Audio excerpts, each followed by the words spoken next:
Hello, and welcome back to Kim Reads as we continue with Changes for Addy. Chapter 2 A Missing Piece.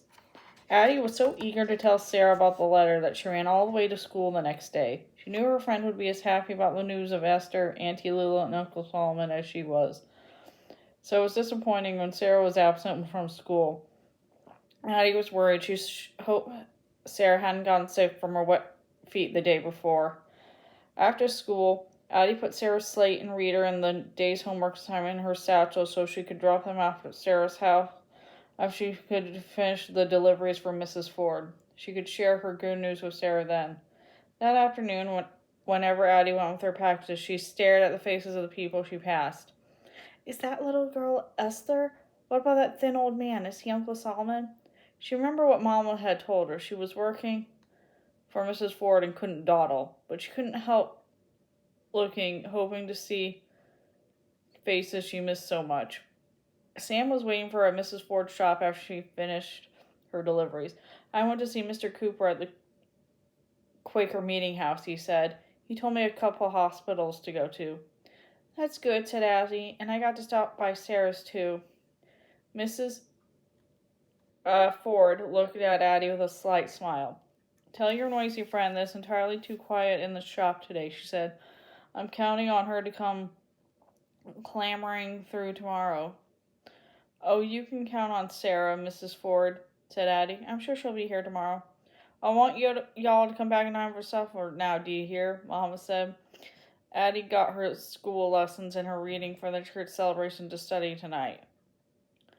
As Addy and Sam headed out into the work in the cold, Addie took her brother's hand. Sam had such long legs for every stride he took.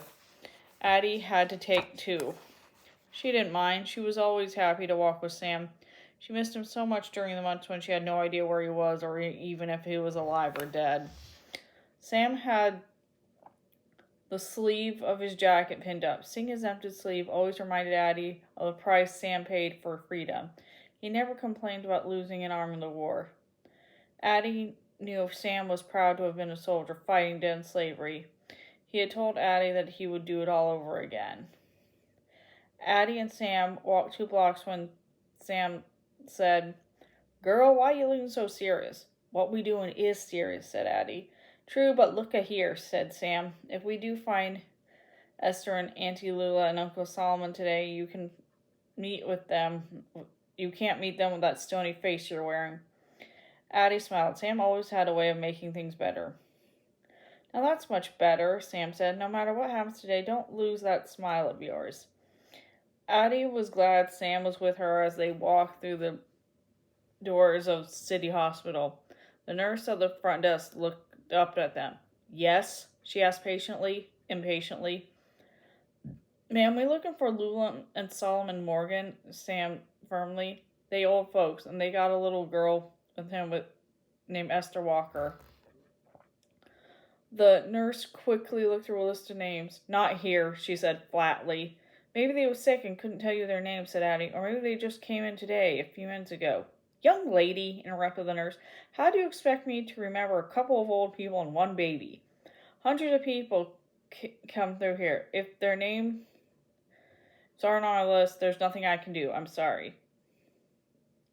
Ma'am, can we look in the back charity ward anyway? Sam asked. Me and my sister done walked nearly 2 miles to get here, and we just want to see for ourselves. You may go back, the nurse said to Sam, but your sister must stay here. No children allowed. That's the rule.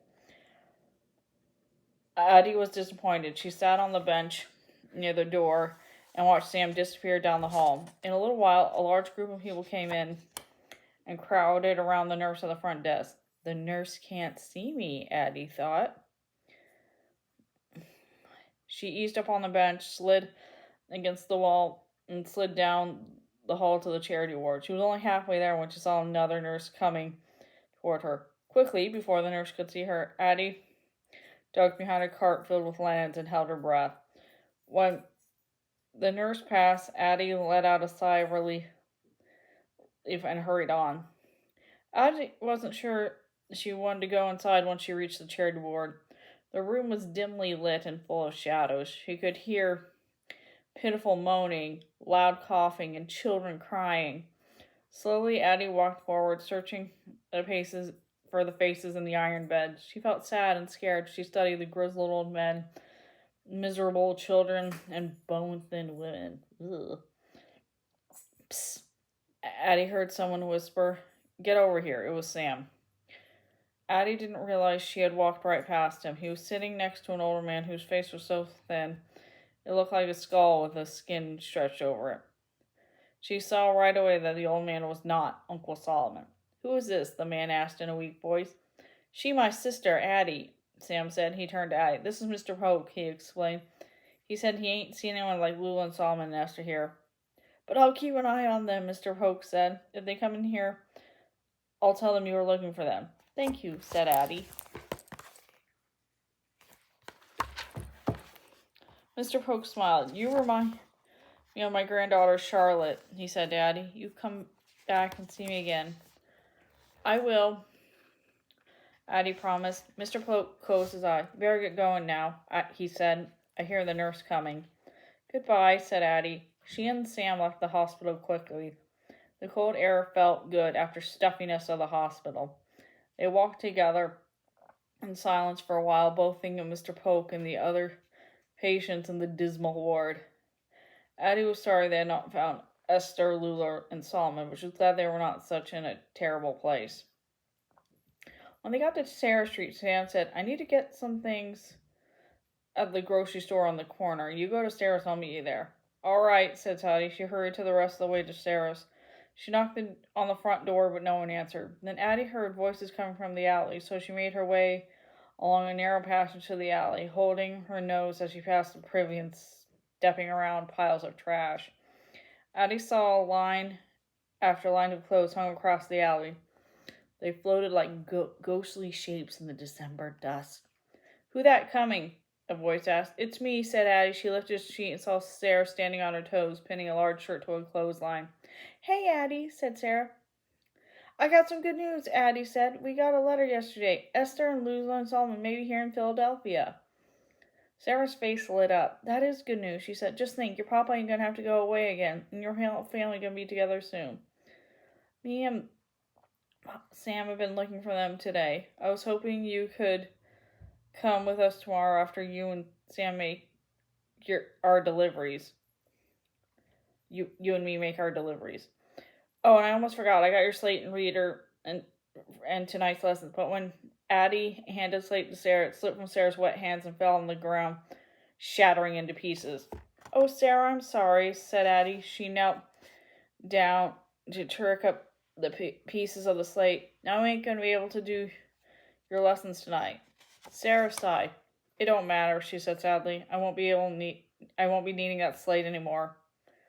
"What do you mean?" asked Addie. She stood holding shards Sarah's slate in her hands.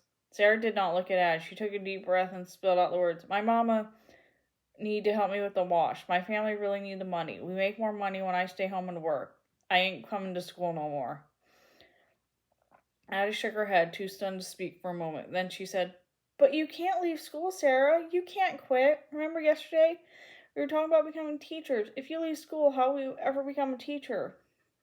Sarah didn't answer. She looked like she was going to cry. Just then, Mrs. Moore came out the door, carrying a huge bag of steaming laundry. "Oh, Mrs. Moore," said Addie, "Sarah said she got to quit school. Please say that ain't true." Mrs. Moore put down the basket. "Come inside, girls," she said. She led them into a room filled with laundry from floor to the ceiling.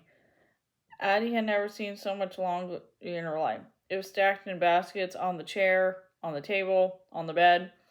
In the middle of the floor was an ironing board. Mrs. Moore took an iron from the top of the stove, sprinkled the shirt with some water, and began to iron it.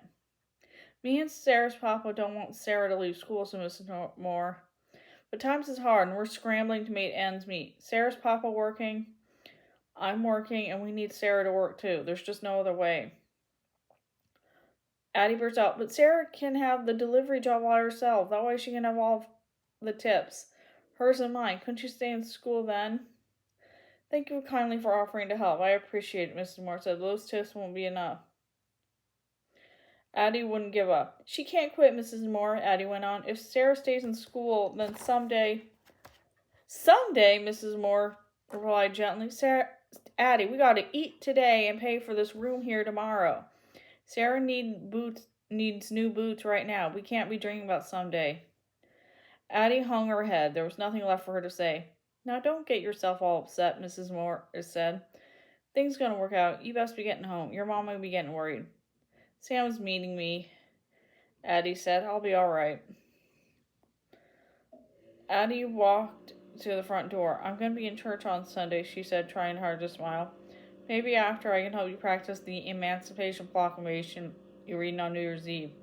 Sure, Addie said. She tried to smile, but inside she felt as if her heart was breaking, shattered like Sarah's slate into pieces that could never be put together. Okay, that's the end of that chapter. See you later.